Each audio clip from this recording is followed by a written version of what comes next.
Thank you, Carl, and thank you for being here. I just want to describe what you're heading into after you graduate. Probably the toughest times of two generations of students. We're bogged down in wars that we shouldn't be in Iraq, Eastern Afghanistan, more gasoline on fire there. We have an economy going into deep recession, unemployment. A lot of your technical skills can now be outsourced to very hard-working people in China and India at 50 cents an hour. Fascist, communist dictatorships are beckoning our global corporations to close down industries and jobs and ship them over there. And look what you're looking forward to. You're going to have not the easiest time getting health insurance. You're not going to have, it's affordable housing. Look at the housing market. You're going to have problems with your student loans. How many people have student loans here? Oh my God. Well, now you see you're not paying off. But when it hits you, you'll see how one-sided those Sallie Mae type contracts are.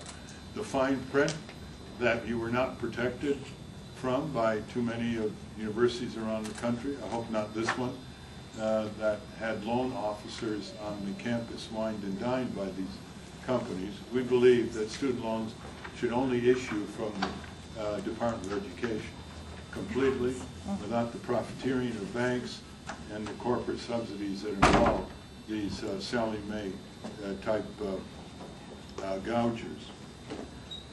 Clark University, you know, was the site of some very good research on human factors engineering by Dr. Carl Clark, who helped us get the motor vehicle safety laws through in 1966. So I always have a fond memory here of the kind of work he did with his colleagues. Let me just, let's talk about Obama for a moment. Obama is going to landslide Massachusetts, which means that the people here can have the least of the worst too, and still vote their conscience for candidates that really offer very steadfast, authentic future directions for our country. I want to make that very clear. We have never faltered, never wavered. We are responsible for a great many environmental, consumer laws, worker safety laws, Free Information Act. Back in the 60s and 70s, we helped start Massburg here. How many people know Massburg? Right? You don't have a chapter here? Yes. You should. There is. Liza, where is Liza? Liza? Okay, I want to thank Liza, by the way, for putting all this together. She was a student of my sister, who's a professor of anthropology at Berkeley. And Massburg has been a sterling example of training university students for citizen skills, which you don't really get much of at university, do you? I mean, you've got computer skills and accounting skills and business management skills and marketing skills, but the most important of all is to come out of university knowing how to practice for a functioning democracy, knowing your citizen skills, how to really get things done in terms of public policy and the betterment of the country and the world. Let me show you just where Obama stands very, very quickly to illustrate how 1,000 speeches by him stressing in a vague way, hope, change, change, hope, hope, change, change, hope, has almost hypnotized people. There's a reason why he has raised far more corporate interest money and Wall Street money and corporate lawyer money for his campaign than John McCain. There's no other Democratic nominee who's come close to surpassing his Republican counterpart in the history of the country. Why are these Wall Street and commercial interests investing in Obama? Because based on his state Senate record and his U.S. Senate record and his presidential campaign, he's told them he's their man. And you can see it in so many ways. Remember his third debate? See how many times McCain tried to make Obama appear, quote, soft? And every time, Obama matched the belligerence of John McCain toward Russia, toward Iran, this stupendous folly that is coming on us by sending more soldiers instead of alternative ways to deal with Eastern Afghanistan, which could destabilize Pakistan. That would make Iraq look like a bonfire. His definition of withdrawal from Iraq is to leave 50,000 soldiers or more, including the military bases. That is a provocation and will continue to sustain an insurgency, all kinds of sectarian strife, because when you occupy a country, you inevitably prefer some groups against others. And that's what starts the strife, and then the revenge killings, and so on. He supports the Israeli government's military repression, occupation, exploitation, colonization of the Palestinian people and their territories. And he has been very belligerent in many ways around the world. I haven't seen him say he's going to be restrained by international law, even though he's a constitutional law specialist. But what's interesting is how he's afraid to stand up to corporate power. And let me just give you 15 quick examples of that. He will not stand up to Aetna and Cigna and the giant HMOs in favor of what he privately believes a single-payer health insurance system. Full Medicare for all, free choice of doctor and hospital, but it has to replace the health insurance giants, whose perverse market incentives are not only wasteful and redundant, but also make more money by denying claims, by denying service, by restricting, by excluding, in all their mad fine print insurance policies. There are 20,000 Americans who die every year because they can't afford health insurance. National Academy of Science figure. Nobody dies in Canada, Belgium, Luxembourg, Germany, Italy, Sweden, Denmark because they can't afford health insurance, because they're insured from the moment they're born. This is not something that can be subjected to a pay-or-die corporate strategy, and it is.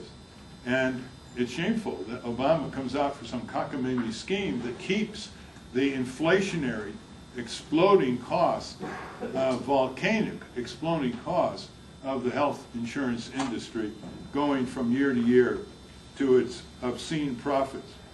He wants to increase the military budget. It's already half of the federal government's operating expenditures, and we don't have the Soviet Union to deal with anymore. And it's full of waste, fraud, and abuse. He's for all these corporate subsidies to the fossil fuel industry, for example, agribusiness industry. You cut the corporate subsidies, and you cut the military budget down to a lean, efficient defense, and you release hundreds of billions of dollars to go out and repair America, to build and rebuild and renovate the schools and the public transit and the drinking water systems and the bridges and the highways and so many things that could put people to work in good paying jobs that can't be exported to China. Nothing on his website involves an aggressive crackdown on corporate crime. We're in the middle of a corporate crime wave. Look at the bailout on Wall Street. These are speculators, crooks, swindlers, misusing trillions of other people's money, your parents' pension money, your parents' mutual money. Ask yourself what's happened to them in the last 3-4 months. And this is a blanket bailout that Obama and McCain voted for, without requiring federal re-regulation and more power to the shareholders to restrain the excesses of their corporate bosses. And above all, a criminal crackdown, criminal enforcement crackdown. People want justice in this country against these rich guys who think they can get away with it, jump ship, tank their own banks and brokerage houses, and still come away with $50 million in severance pay. What's astonishing is that Obama, not to mention McCain, didn't take a stand to make the speculators pay for their own bailout. Here in Massachusetts, you walk into a store and you buy something, it's 5% sales tax, right? Yep. And they're the necessities of life. How come Monday morning some guy in Wall Street can put in an order and buy $100 million of Exxon derivatives and not pay a cent sales tax? See how unfair it all is? It's doubly unfair because if you're going to tax anything, you tax something you want to diminish, like wild speculation with other people's money by the banks or brokerage houses, before you tax necessities of life. A 1/10 of 1% tax on derivative trading this year, which is $500 trillion of trading. Trillion is $500 billion. And it would have made the speculators pay for their own bailout. He wouldn't even go for that. He's against a carbon tax He's for the cockamamie trade, limit cap and trade. It's full of manipulation, political deception, and otherwise. Look at the Wall Street Journal article on that a few days ago. He refuses to reverse U.S. policy in the Middle East, even though he knows better. He comes from a third world parentage, and he grew up in Indonesia. He's supposed to be very sensitive. Do you ever hear him mention Africa in the debates? He mentions Israel, the Israeli military juggernaut. He doesn't even say he wants to support the Israeli and Palestinian peace movements who've worked out a detailed two-state accord. He won't even support what 64% of the Israelis told Haaretz, the newspaper, on March 1st, that they want direct negotiations with Hamas in Gaza. 64%. And he thinks Gaza is full of terrorists and shouldn't be negotiated with.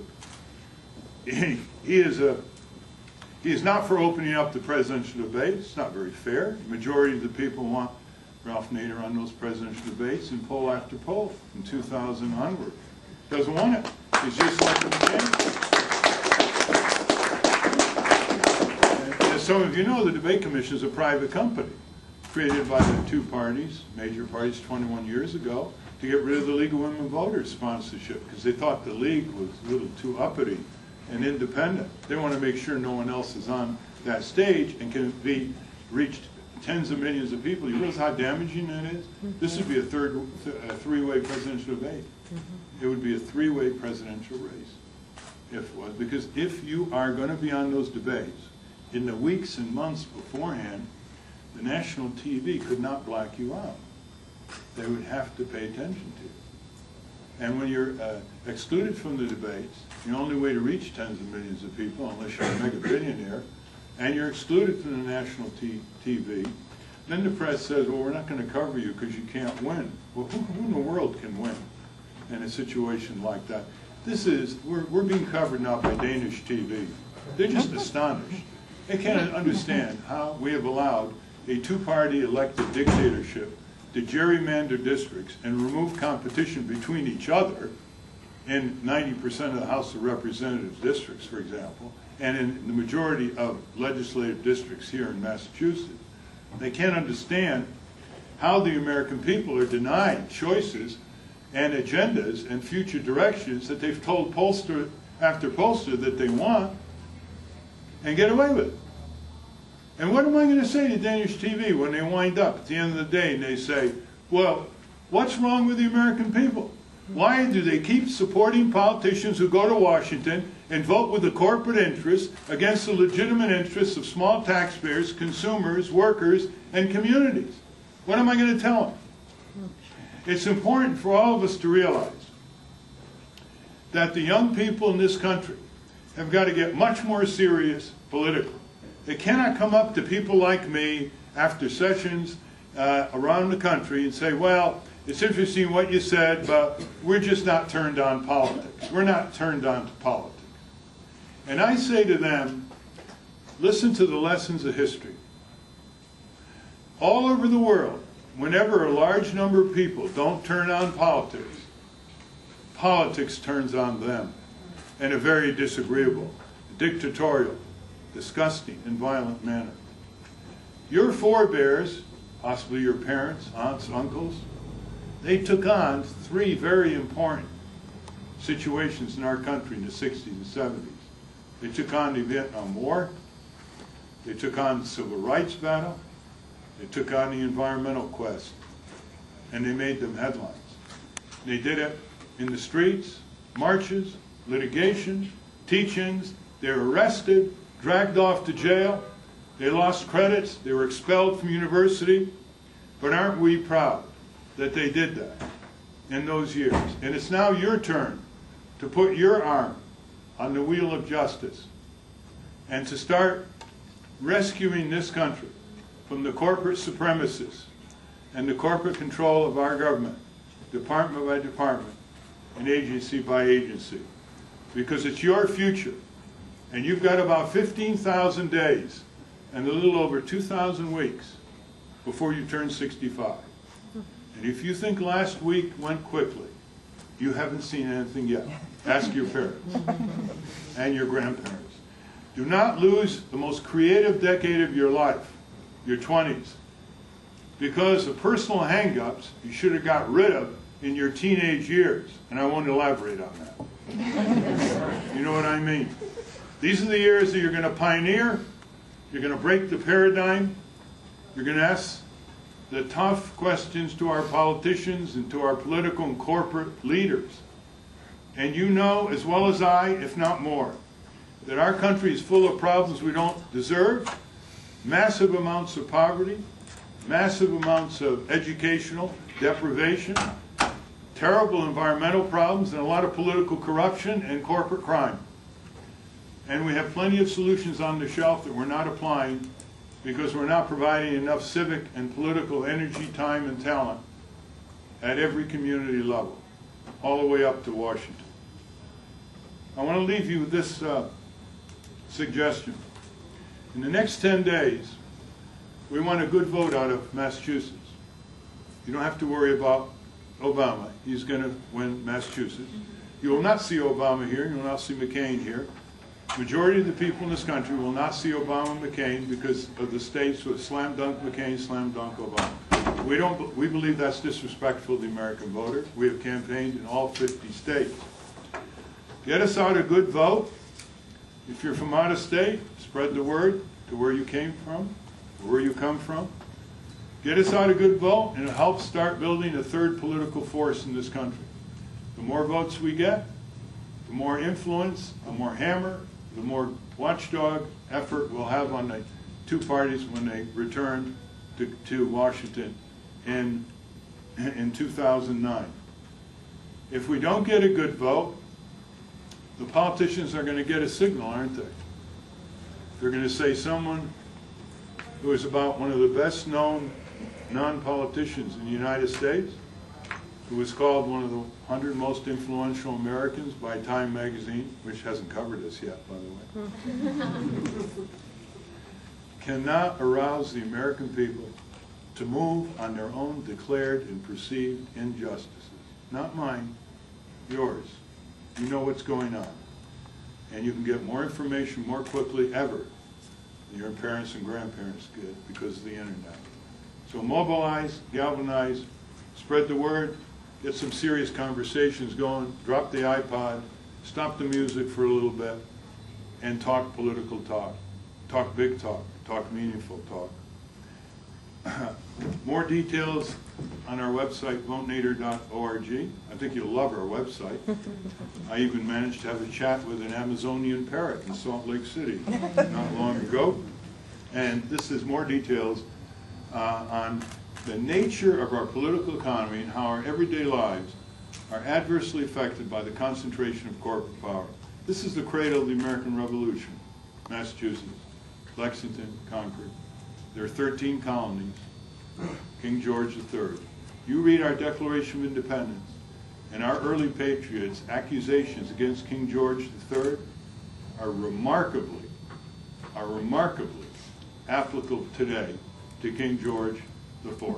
It's the most criminal, recidivist, impeachable president who stole the election in 2000 and is now about to escape on his way to Texas, January 21, 2009, without any impeachment, investigation, or proceeding, because the Democratic Party, which could have stopped the war in Iraq, could have stopped the tax cuts for the wealthy, they had to filibuster power. Because the Democratic Party, when they won in 2007, control of Congress, took impeachment off the table, violating their own oath to uphold the Constitution of the United States. A lot of this is in here, and I hope that you will read it. We'll leave it in your library.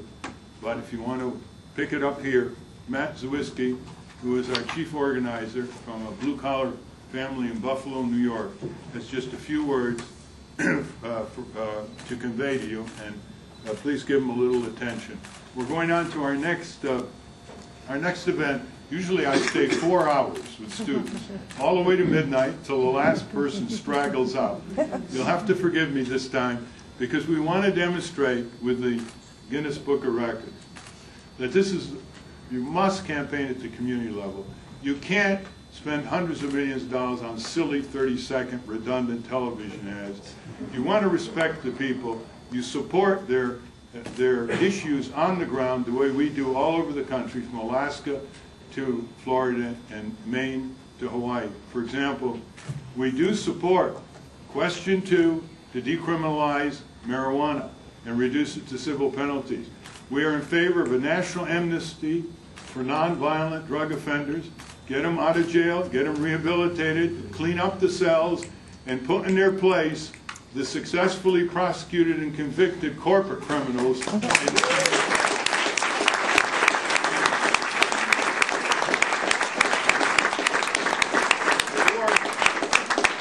war on drugs is never mentioned by Barack Obama or John McCain. They like it just the way it is, with more of your money defoliating Colombia and more corruption of our political and enforcement process, and more clogging of the courts. This is an insane policy, and you are most sensitively informed about it. 800,000 of you are arrested every year for possessing a little marijuana. Your records are harmed. You may not get student aid. This is crazy. We do not put nicotine addicts in jail. We do not put alcoholics in jail. We do not put people with drug problems in jail. This is a health problem, not a criminal problem. So sing out. Give us a message. Support us. Bring out the vote. And we will take your trusteeship to Washington in 2009 with all the experience and authenticity and no more bullshit that we're capable of. Thank you.